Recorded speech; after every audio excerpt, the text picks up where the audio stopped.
Welcome back, Stephen. Welcome back, Delilah. You go into your Delilah voice every time, which is great. But it's a thing. It's almost like a warm-up exercise where I have to either do really silly things to just like get my head out of what's going on, or It's almost like I'm seeing you backstage going goy goy goy goy goy goy goy goy.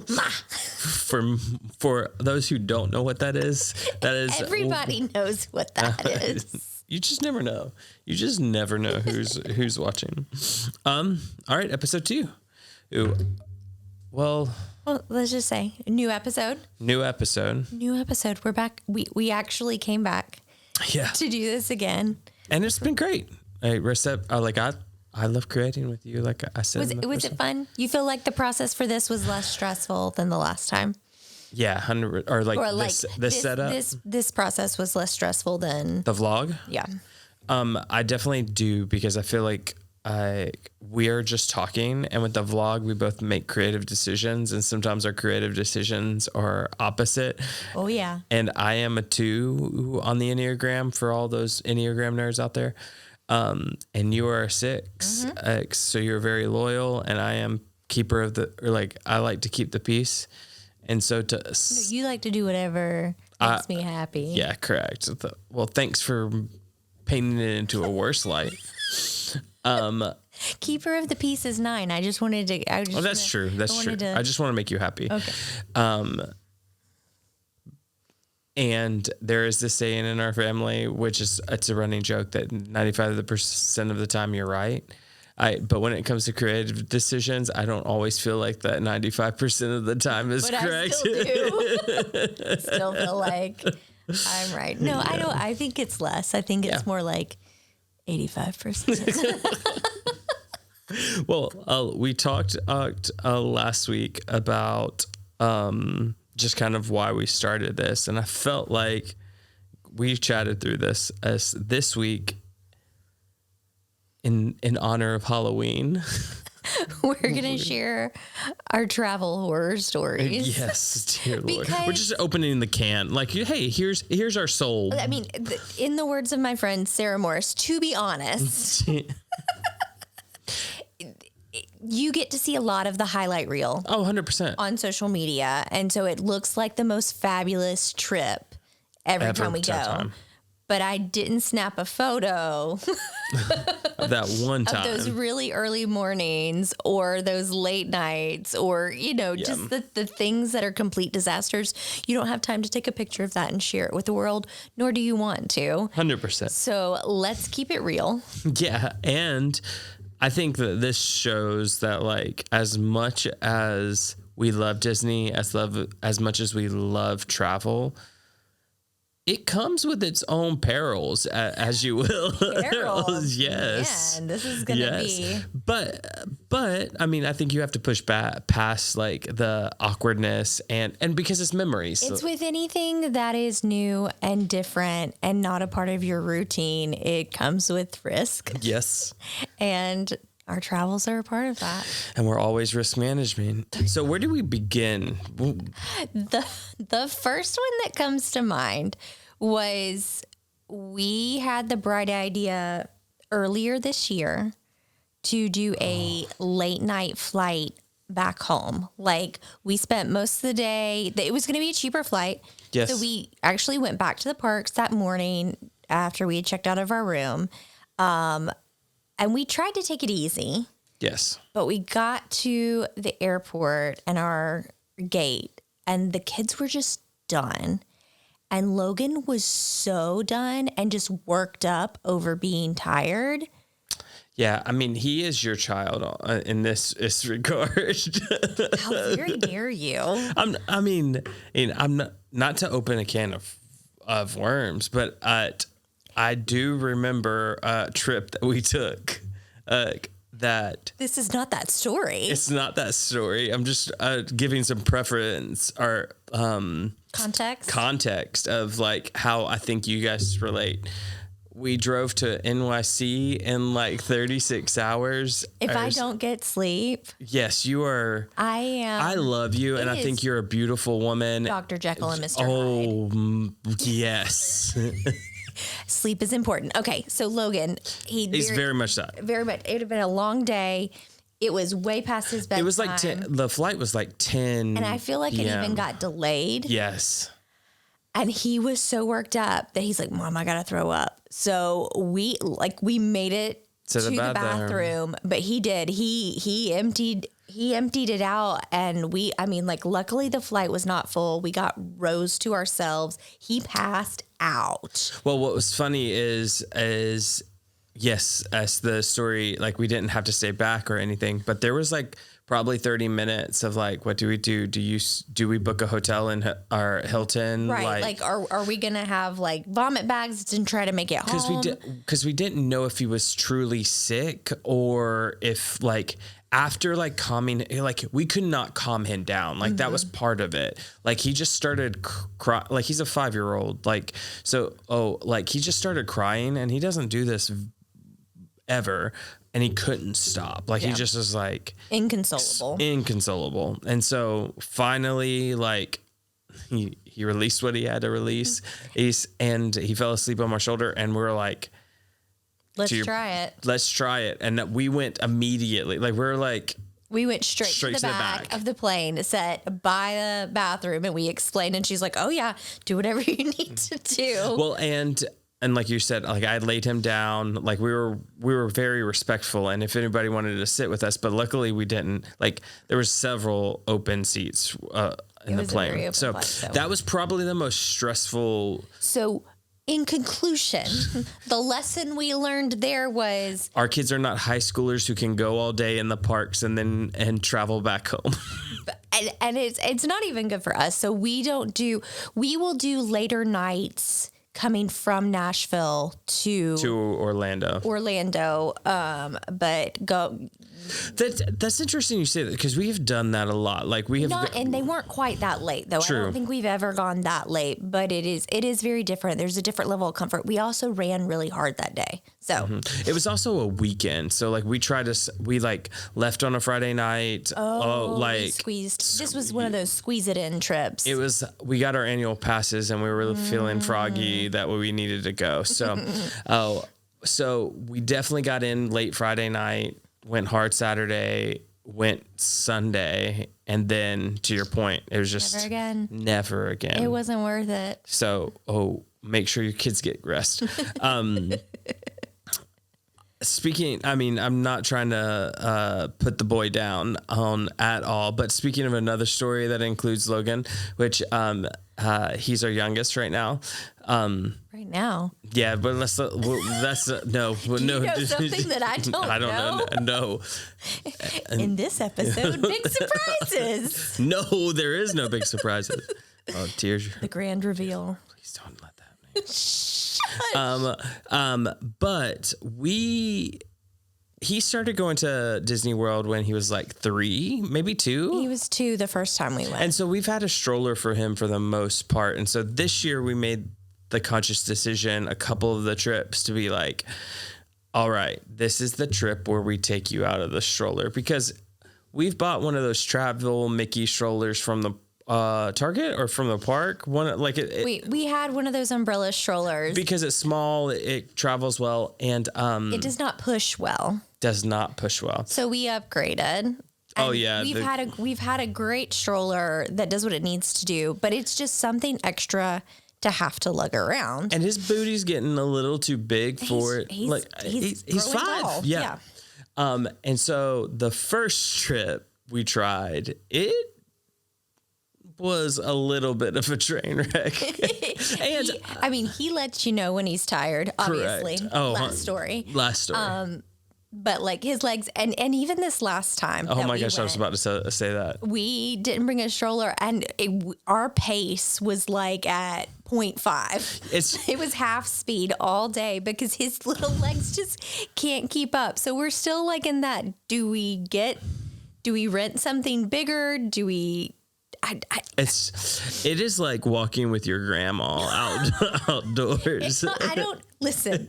I don't know if it's that bad, but it is. You know what it is? If you've ever seen the episode of Bluey where Bingo is walking and they're walking to the riverside, and literally every 5 minutes that they're not entertained,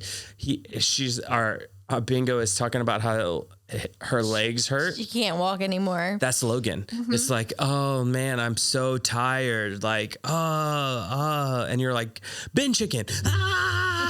Like that is him. That's so him.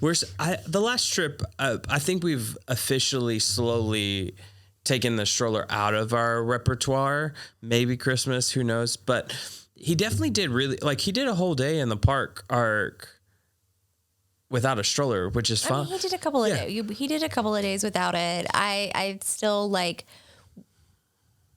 when we go with others, I think I might still bring it around because we can zoom around the park a lot faster with it. Yeah, we definitely run the park. Like we do not we are those power walkers you see in the malls. Like we are like not always. Oh, we fly through the park. Like we're like, hey, we're on mission. Destination A, B, C, D, and then we'll get to E. So that's our boy. We're trying to figure that dynamic out. Not to leave him out to dry, I will tell a story that we learned a couple years ago, and then we relearned this year. Okay. It's a travel story about us. Do you know what I'm about to talk about? I think I know what you're going to talk about. I had the great opportunity to work in Australia a couple years ago with a company I was working with at the time. And I tagged along. Yeah, because we were like, oh, Sydney, Australia, it's going to be great, beautiful. We got one day to tour Sydney, and we got one day to tour Sydney, or we only took one day to tour Sydney? We took one day. No, I chose that we would take one day to tour Sydney. And what did we do the rest of the week, Stephen? Work, and you sat in a building. But did you need to be there? No, I did not need to be there. Still a little hashtag bitter.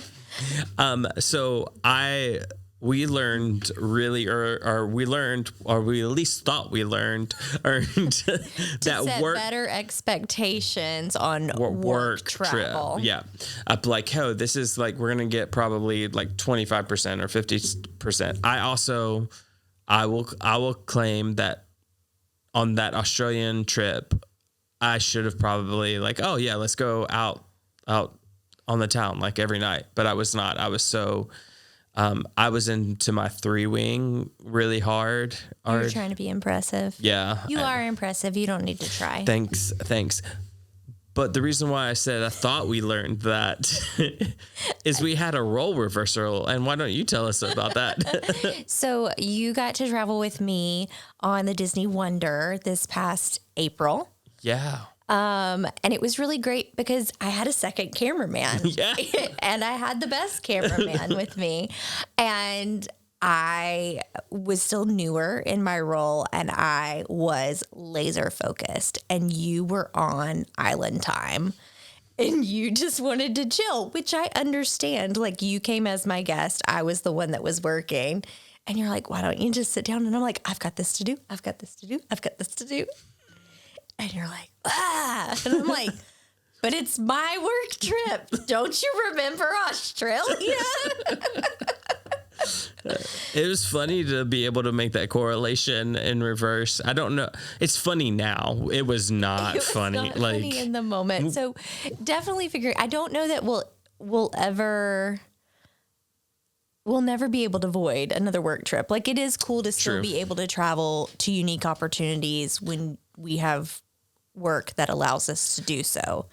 Where I think we've learned, though, like, if that was like, let's say if we had to redo Sydney, we would build in some extra time afterwards, probably afterwards or before. I think afterwards is probably better, because as if it's a work trip for me, I'm so focused on what's next and be able to decompress and for it to be over. Yeah.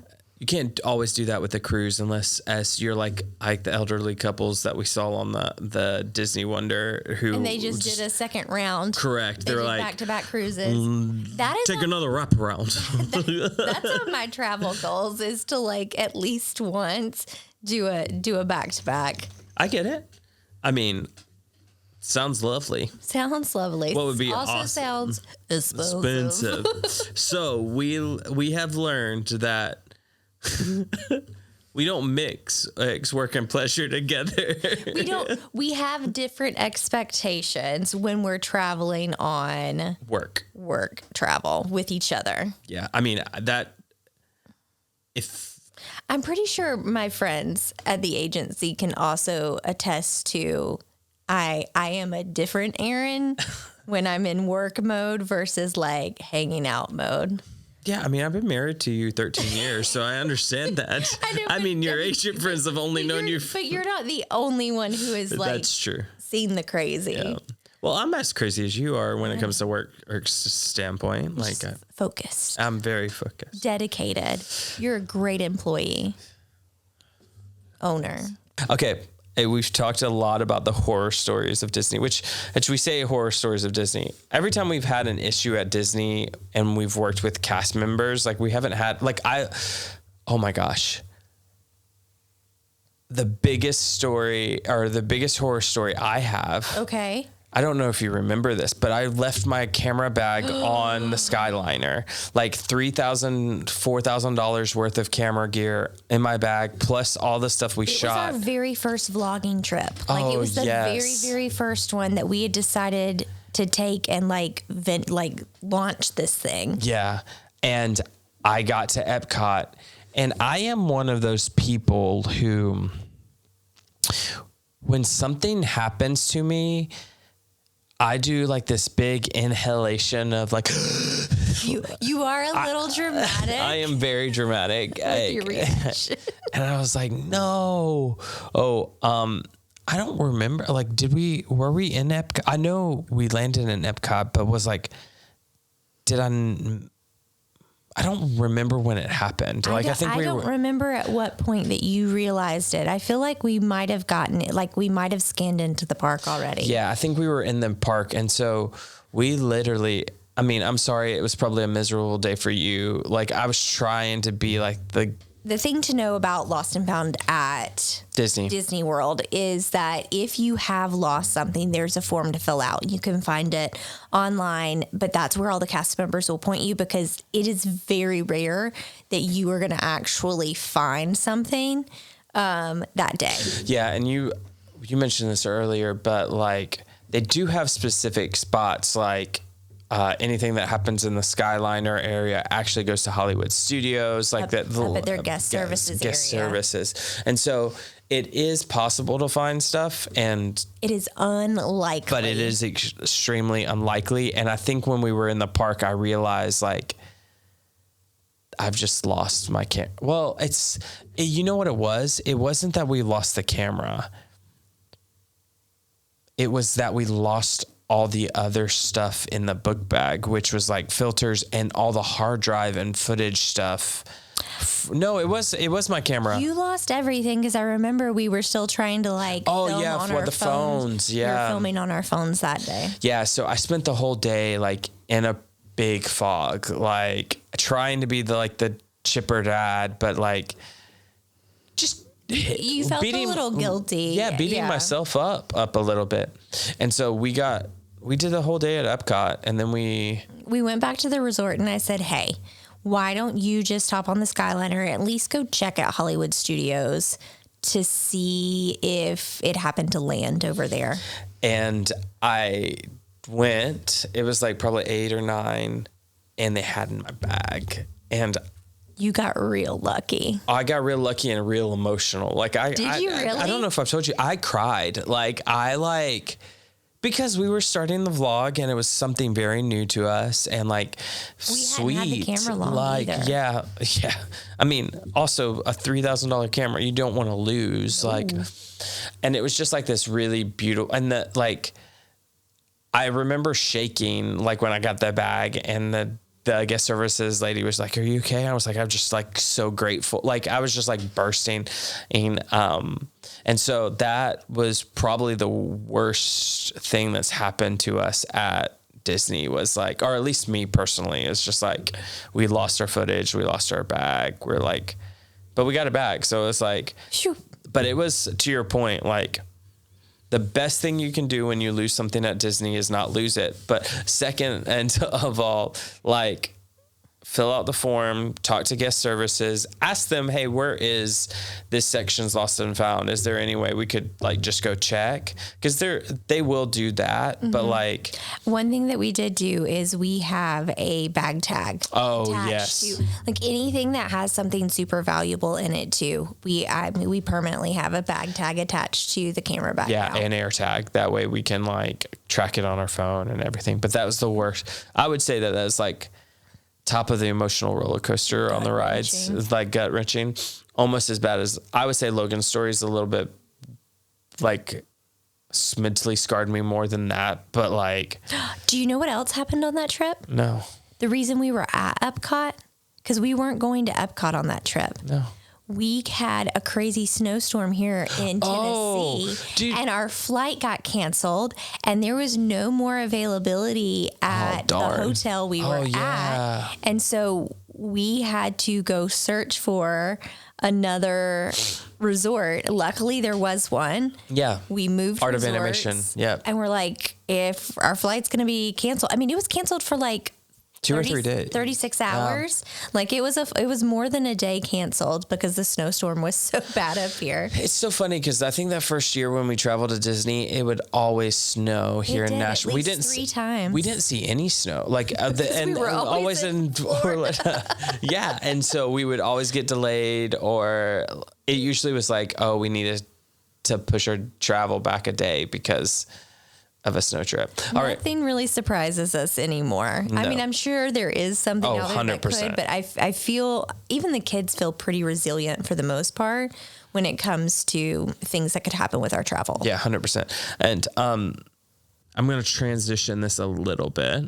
Okay. Into things we often forget when we're traveling to Disney. Gosh. Because it's as big of a deal to us as like, you would think after all the times we have been, we would be pros at packing. And we are. Like, I'm not saying that, like, but 4 people's a lot, and there's always something forgotten.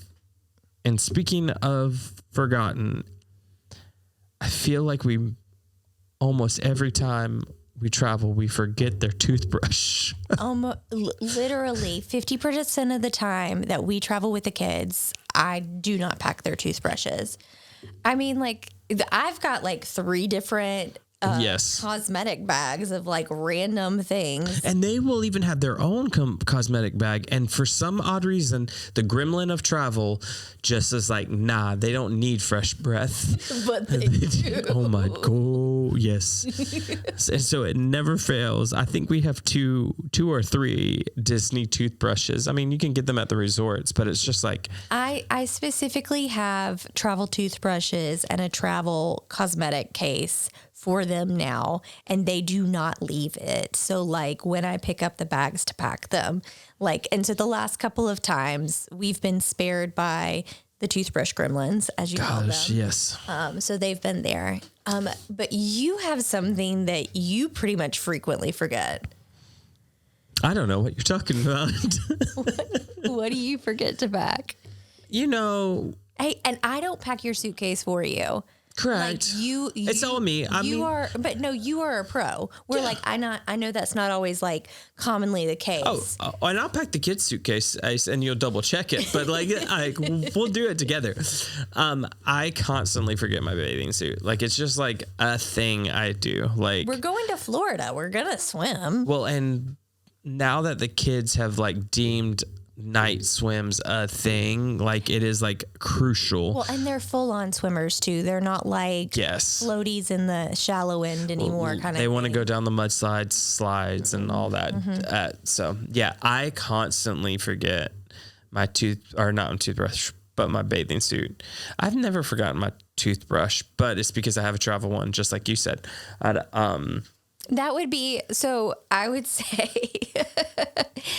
if you are a frequent traveler, Oh, this is great.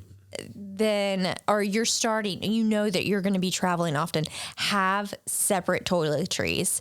Like, I know it's cheaper to have, like, just to use what's at, like, your deodorant or whatever. But, like, as far as, like, body wash, if you like a particular type of shampoo, toothpaste, your toothbrush, like, at least those bare essentials that you won't be able to do without on an overnight trip, just go ahead and get the travel sizes.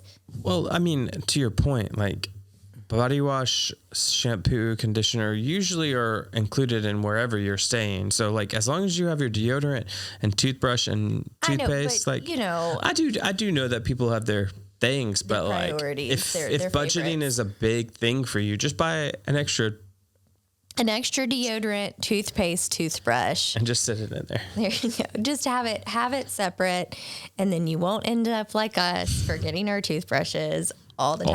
Do you know what I forget all the time? No, I don't. Pajamas. Oh, that is right. I like frequently will forget pajamas. I will pack 17 pairs of underwear. Well, and you will also pick like 4 or 5 different versions of a Disney bound that may or may not use. I have plenty of clothes. And luckily, like if we're traveling to the park, You usually have leggings. well, or like I have comfortable clothes, so I have something to sleep in, but they are not my pajamas. I frequently forget my pajamas. Yeah. I'm curious what other people forget. Like if there is one particular thing that they just like, They can never remember. they glance over, they forget. You let us know in the comments. It's like, what do you consistently forget to pack? I'm very curious. It can't be just us. I don't think it is. Like, oh, and another thing I forget in the line of the bathing suits is flip flops. Like, because Oh, yeah. I don't You're just going to wear them that one time. correct.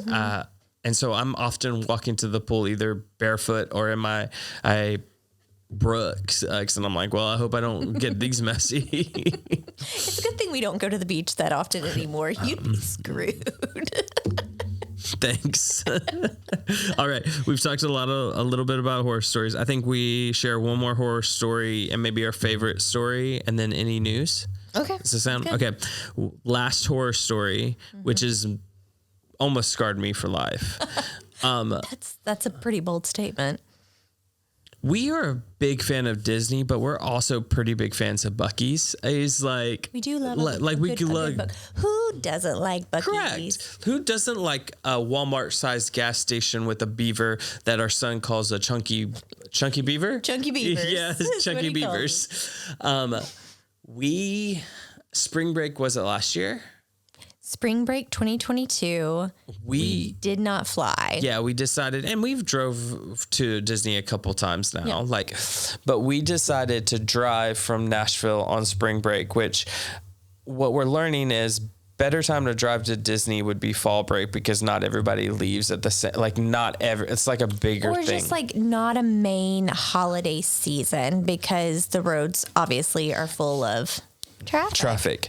Like, so we have to drive from Nashville to Orlando, and the way it takes you is through this beautiful, lovely, congested hellhole of a city. That's very bold. Called Atlanta. They call them ATL. I love ATL. I just don't love ATL's roads. Nobody likes ATL's interstates. No, it is the worst, but everything travels through there.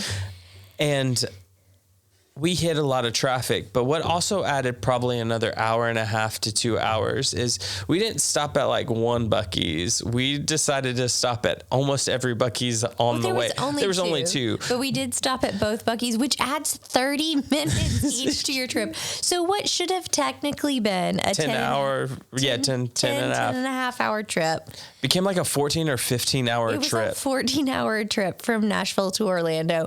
Never again. Never again. What did we learn and what have we done since then? So we drove down during fall break in 2023. Yeah.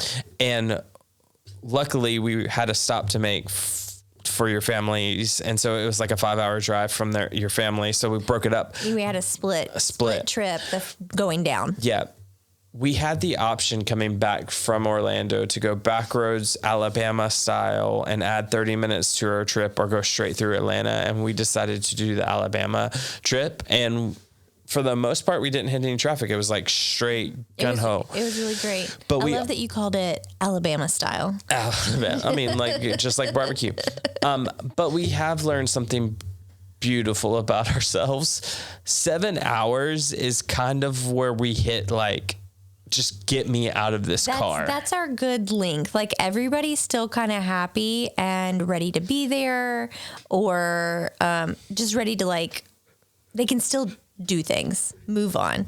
You're a little sleepy today. Yeah, I'm sorry, I'm yawning. 7 hours is the max. Past that, that's when the frequent, are we there yet? You know, the movies aren't quite cutting it anymore. Yeah. I mean, and that's the thing with road trips we have learned. This is a good thing we've learned, is that we really save a lot of their tablet time, their device time for road trips. It becomes special for them. Yep. It's a treat, and it keeps them entertained longer because it's not something that we do as frequently in our day-to-day. So I think that has worked in our favor. Well, and you have also started structuring our road trips into hour to 2 hour blocks, or hour and a half blocks. We so change up the activity. Yeah, like, so hour of tablets. We'll do 30 minutes to an hour of an audiobook, and then an hour of... And sometimes I just give them some board time, and they've got either a toy to play with, or they love to draw and color now. So they'll, like, do something that's completely, like, disconnected. Yeah. So it definitely breaks it up for them and breaks it up for us. I just listened to an audiobook all the way here, and you book things that you weren't supposed to tell me, but you told me. I secretly booked trips. I did some work. Yeah, I was productive. Oh yeah, I'm not saying I'm that. not just a passenger princess. No, you're not. We also dreamed about this too. I am a passenger princess. Did we talk about this on the road trip? You probably birthed the podcast child on the road trip back from Disney World. That would make sense. A lot of things happen on our way or to our way back.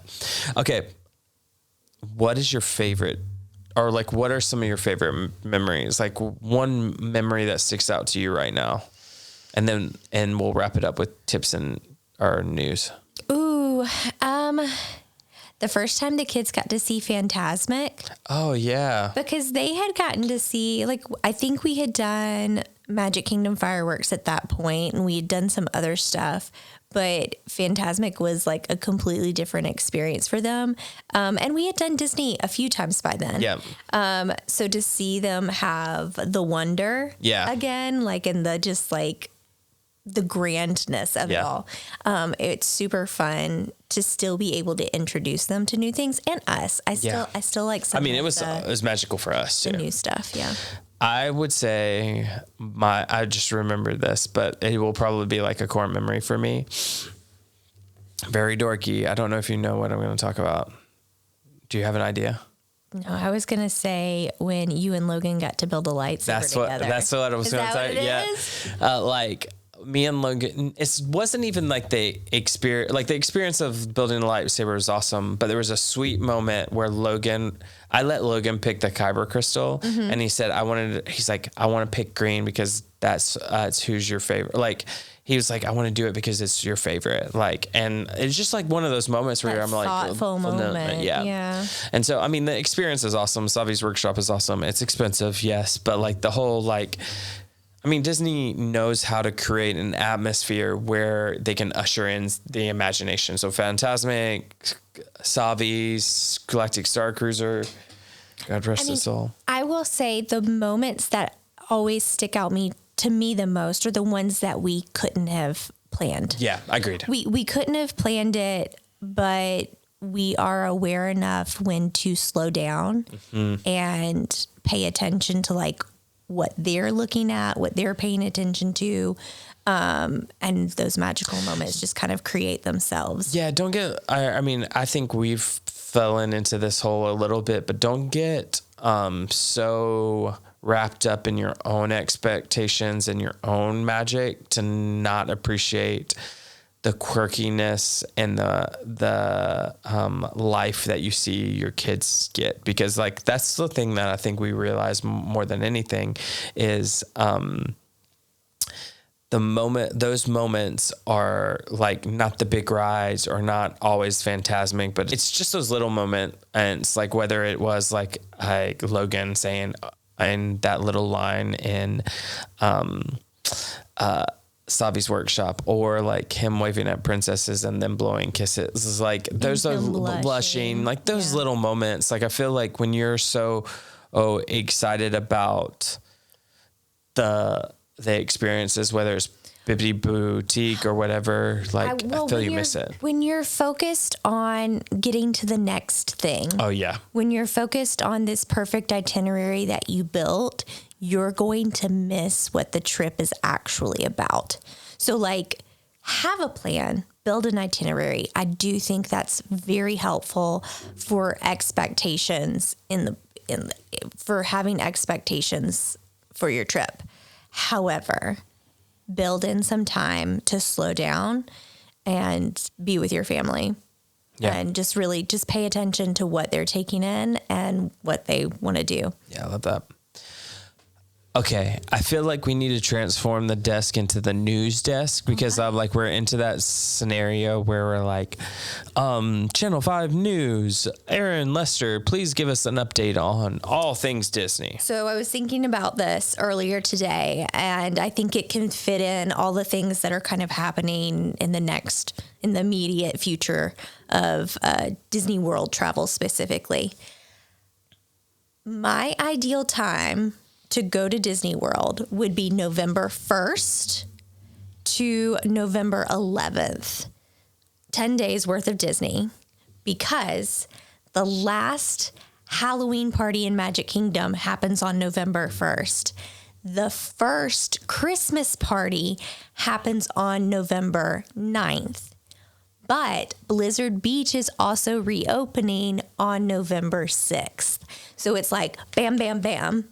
And Jollywood. And then Jollywood's first night happens on November 11th. So there are still availability at both of the Christmas events from November all the way through December. So like it's still something that you can do if you're already planning to travel down, or if you haven't quite decided yet. Surprisingly, there's still availability, but you better jump on it. But yeah, how cool would it be to be able to go to all four of those things in a matter of 10 days. Says the woman who is going to all three of those things, sans the Mickey's Not So Scary, but you've already done it, so it doesn't really matter. But I mean, like, to be able to do it like in that compact I don't know. I'd be exhausted. But over the 10-day spread, a lot. Maybe. Just a lot of relaxing at the resort in between. True. I think mentally, I think it's awesome. It doesn't make sense. No. Like in reality, it doesn't make sense. But I mean, that's a pretty wicked, like 10, 11 days right there. Yeah. I mean, it's definitely like your Disney, like you're living your best Disney life if you're going to all four of those. The one thing I wanted to ask you is, a lot of people have done Not So Scary. Mm-hmm. A lot of people have done Mickey's Very Merry, but not a lot of people have, because Jollywood is... Nobody has done Jollywood Nights yet. It's a brand new thing at Hollywood Studios. It is old Hollywood glamour themed. Which you have received all your old Hollywood glamour, I've gotten some packages, but I haven't opened them yet. And so we're going to go exploring and see if I can find the perfect outfit for this night. I'm very excited. A lot of the other agents are going. It's going to be a really fun time to hang out with everybody and go explore everything. The one thing that I keep hearing about it, which there was a little bit of drama on Good Morning America /blog stuff. They said that it was an adults only event, and it's not. Now, I will say that from the list of things that are offered, it looks more adult-centered. Yeah. So, like, there is a speakeasy kind of vibe happening at Hollywood Brown Derby, and there is cocktails over at the Hollywood Tower of Terror, and I think maybe some dancing. Oh, that's kind of cool. Right? I didn't know that about the Hollywood Tower of Terror. Yeah, that's going to be pretty cool. And then there is a Muppet show happening, but then there's there's like a whole Latin festival that's happening over on Commissary Lane. So there's lots of fun things happening.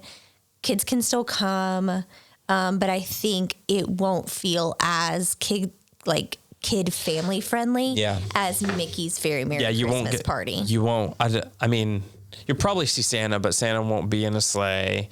You're probably not going to see a parade that is like, I mean, not our Very Merry Christmas. If you're wanting a very traditional holiday, you're going to want to go to Mickey's Very Merry Christmas Party because they've got free cookies and hot cocoa too, where a lot of the treats that you're still going to pay for at Jollywood Nights. But I'm really excited to see the parks all dressed up. It is amazing to me.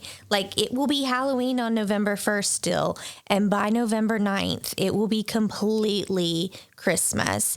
And I think if you love both holidays and you want to experience both of them, that is a perfect week for you to schedule a trip to be able to do both. Yeah, and even if it's not this year, next year, like we've always talked about what would it look like to go around Halloween. I don't know if it's ever going to work for our schedule, but there's somebody out here. Yeah, 100%. Make it work. Well, any other tips? Our Blizzard Beach, we did talk about Blizzard Beach. It's just been closed for 3 or 4 months now. It's been closed for a while. So Typhoon Lagoon's been open throughout the summer.